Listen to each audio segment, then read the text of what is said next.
क्यों आजकल के जनरेशन में ये आम हो गया है कि अब लोगों के सिर में भी पिंपल्स या एक्ने देखने को मिलते हैं। नॉर्मली एक्ने या पिंपल्स फेस, चेस्ट, बैक या आर्म्स पर देखने को मिलते थे, लेकिन अब ये प्रॉब्लम बढ़ गई है, खासकर टीन एज वाले लोगों में। मतलब में एक्ने क्या है, इसके पीछे क्या रीजन है, या इसे हेयर लॉस होने का खतरा है, ये क्यों आते हैं, इसे ठीक कैसे करें, आज हम इसी से रिलेटेड डिस्कस करेंगे। अगर आपके सर पे या चेहरे पे एक्ने और पिंपल्स की प्रॉब्लम है तो उसका कारण आपको इस वीडियो में मिल जाएगा। Let's begin. That's the pimples on the scalp. 1. Excess sebum production. Sir में एक्ने या पिंपल्स तभी निकलते हैं जब सेबियस ग्लैंड एक्सेस ऑयल प्रोड्यूस करता है। यही चीज़ हेयर फॉलिकल्स और पिंपल्स की वजह बन जाता है। सीबम ज़रूरी है क्योंकि यह हमारे स्किन को मॉइस्चराइज रखता है, लेकिन जब यह हद से ज़्यादा रिलीज होता है so it can lead to various skin problems. Common causes of excessive sebum. 1. Hormone imbalance. जब हार्मोन इम्बैलेंस होता है तो उसका इफेक्ट पूरी बॉडी पर पड़ता है। हार्मोन सिस्टम क्या है, अगर हम इस पर बात करें तो ये बहुत बड़ा टॉपिक है, लेकिन मैं आपको 2 तरीके बता देता हूँ जिससे आप अपने हार्मोन लेवल को बैलेंस कर सकते हैं। इसे ठीक करने के लिए आपको 7 से 8 घंटे की नींद लेनी चाहिए और बैलेंस डाइट भी ज़रूरी है। वो stress can stimulate oil production. जब आप स्ट्रेस लेते हो तो बॉडी कोर्टिसोल रिलीज करता है, जो ट्रिगर करता है सीबेशियस ग्लैंड को to produce more sebum oil, specially on the face, scalp, chest and back. 2. Dead skin cells and dirt. सर में डेड स्किन सेल्स या डर्ट का जम जाना फॉलिक्यूल्स को ब्लॉक कर देता है और ये पिंपल्स का कारण बनता है। Dead skin sales naturally sir से गिर जाते हैं, जिसे हम रीजनरेशन प्रोसेस भी कहते हैं, लेकिन कभी कभी होता क्या है, ये स्कैल्प में ही फंस जाता है और प्रॉपरली शेड नहीं हो पाता, जिसके कारण सर में फ्लैक्स और ईचिंग पैदा होता है। Even impact hair growth. This build up can be influenced by factors like excess oil sebum, sweat and certain skin conditions like dandruff और सेबोरिक डर्माटाइटिस। जब सर में डेड स्किन सेल्स, डर्ट और oil sebum mix हो जाता है तो pores block होते हैं और उसका काम होता है नेचुरल ऑयल को रिलीज करना ताकि स्किन मॉइस्चराइज रहे। बट जब ये ब्लॉक होते हैं ऑयल अंदर ही ट्रैप हो जाता है और बैक्टीरिया या डर्ट पोर्स में ही फंस जाते हैं। फिर रेड बम, स्वेलिंग, रेडनेस और पिंपल्स लीड होते हैं। अगर बात करें ऐसा क्यों होता है तो कुछ कॉमन रीजन है: over face washing, over use of oily products, not removing makeup, hormone imbalance. Bacterial infection.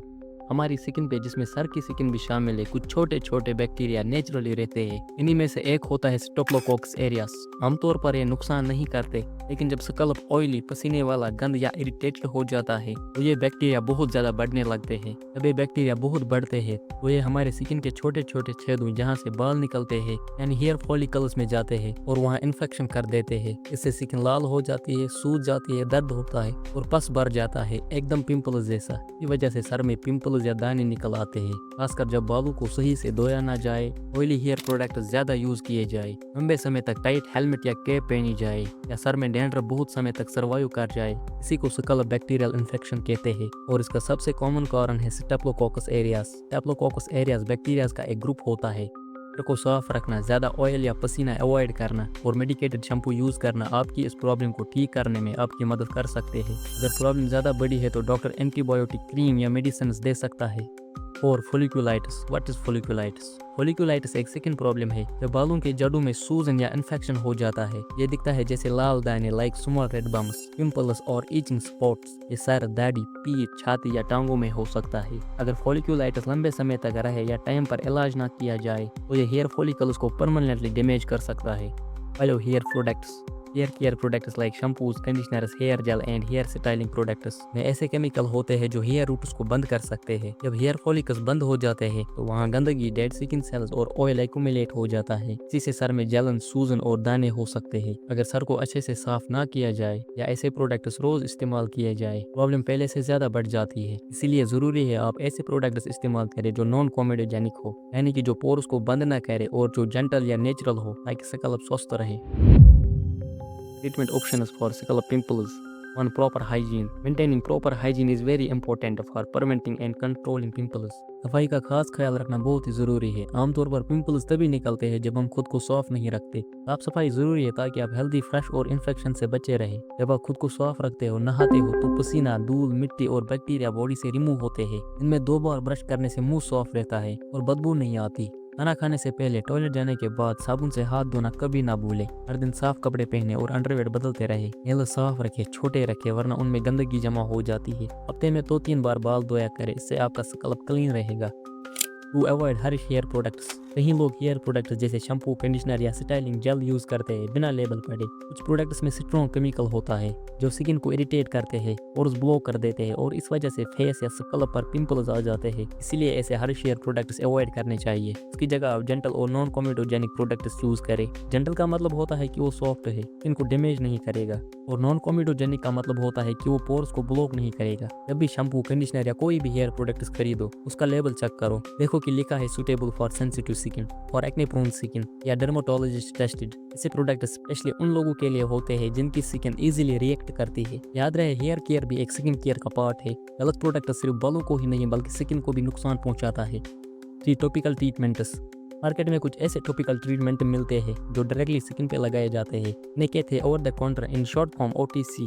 इसका मतलब है आप इन्हें बिना डॉक्टर के भी यूज़ कर सकते हैं और ये मेडिकल स्टोर और ऑनलाइन भी मिलते हैं। इन क्रीम्स में यूजुअली एक्टिव इंग्रेडिएंट्स होते हैं जैसे कि बेंजोइल पेरोडाइज जो बैक्टीरिया को मार के पिंपल्स ठीक करता है, सैलिसिलिक एसिड जो डेड स्किन सेल्स हटा के पोर ऑफ करता है, सल्फर जो पिंपल्स को सुखाकर इन्फ्लेमेशन कम करता है। ये इंग्रेडिएंट स्पेशली एक्ने के लिए बने होते हैं, इसलिए स्कल्प पिंपल्स के केस में ये हेल्पफुल हो सकते हैं। लेकिन जब भी कोई प्रोडक्ट यूज़ करो तो लेबल या इंस्ट्रक्शन पढ़ो। हर प्रोडक्ट का अपना यूज़ करने का एक तरीका होता है। गलत तरीके का यूज़ स्किन को इरिटेट कर सकता है। अगर पिंपल ज़्यादा सर्वाइव या बार बार हो रहे हैं तो बेस्ट है किसी डर्मेटोलॉजिस्ट से कंसल्ट करें।